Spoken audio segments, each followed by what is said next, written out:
नमस्कार, आप देख रहे हैं सार्न इंडिया। मैं हूं बलराम।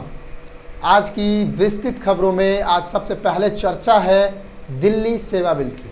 आइए समझते हैं इसकी पूरी कहानी और जानते हैं कि दिल्ली सेवा बिल विवादों में क्यों है और यह कितना महत्वपूर्ण है। इसकी पूरी कहानी समझने से पहले यह समझते हैं कि दिल्ली सेवा बिल ही क्यों आज की कहानी में, क्योंकि दिल्ली सेवा बिल हम उन विद्यार्थियों को भी बताना चाहते हैं कि जो अभी तैयारी के फेज में है, पढ़ाई कर रहे हैं। इसीलिए सबसे पहले दिल्ली सेवा बिल बताएंगे जो कानूनी और संवैधानिक मसलों से जुड़े हुए हैं। आइए समझते हैं इसकी पूरी कहानी।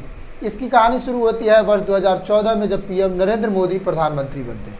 प्रधानमंत्री के तदुपरांत वो कहते हैं कि दिल्ली में हमारी सरकार बनेगी और हम केंद्र में पहले से हैं, तो हम आएंगे और दिल्ली को पूर्ण राज्य का दर्जा देंगे और दिल्ली की कानूनी और न्याय व्यवस्था हम दिल्ली के मुख्यमंत्री के हाथ में देंगे। लेकिन ऐसा कुछ होता नहीं है। आइए समझते हैं पूरी डिटेल में और जानते हैं पूरी कहानी को। सबसे पहले दिल्ली की जो कहानी शुरू होती है वो वर्ष 2015 से शुरू होती है, जब आम आदमी पार्टी अपनी कायमत को लाती है और दिल्ली में अपनी पहली सरकार बनाती है कुछ दिनों के लिए, और वो दिल्ली में पैर जमाने में सफल हो जाते हैं। 2015 में वो सरकार बनाती है। तब से अभी तक लगातार दिल्ली में आम आदमी पार्टी अपनी सरकार बना रही है। दूसरे पार्टी यहाँ पर नहीं चल पा रही है। एक जोक के रूप में कहें तो बीजेपी का घोड़ा हर जगह दौड़ता है पर दिल्ली में आके रुक जाता है।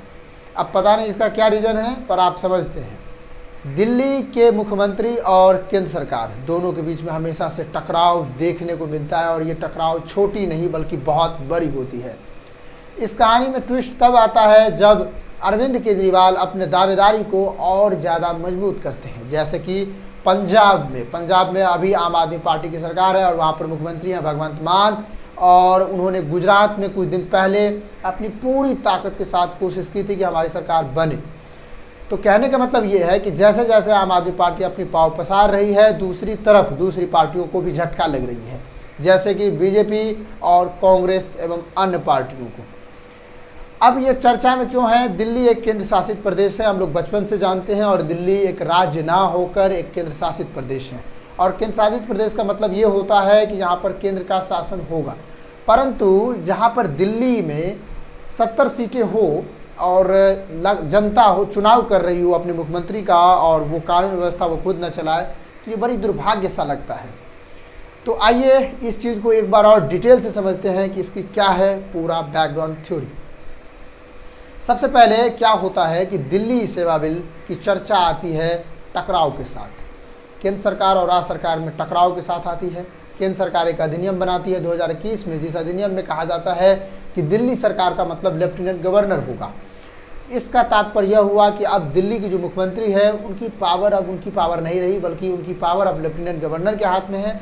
वो एक बॉस के रूप में काम करेंगे। ये कहानी शुरू हो जाती है।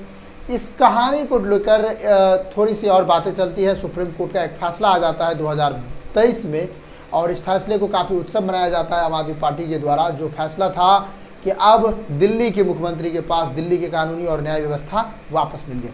खुशियों की लहर आम आदमी पार्टी में छा गई थी, और ये पार्टी की लहर कुछ ज़्यादा दिन तक चल नहीं पाई। एक हफ्ते तक ये लहर चल पाई। इसके बाद नरेंद्र मोदी सरकार ने इसे एक अध्यादेश लाकर इसे पूरी तरह ध्वस्त कर दिया।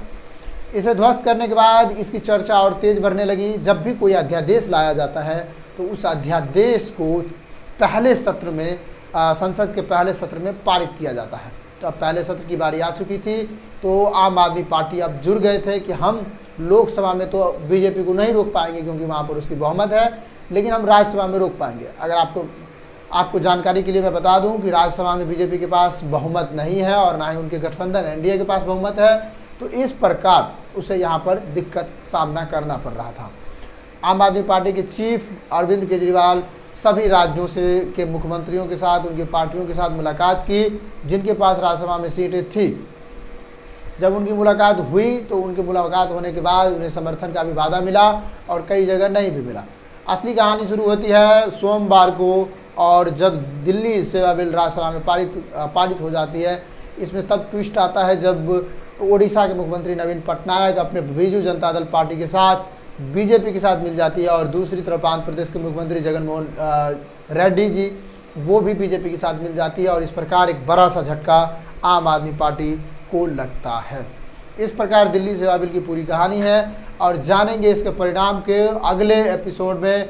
Thank you. आप देखते रहिए हमारे साथ सार्न इंडिया। मैं हूं बलराम।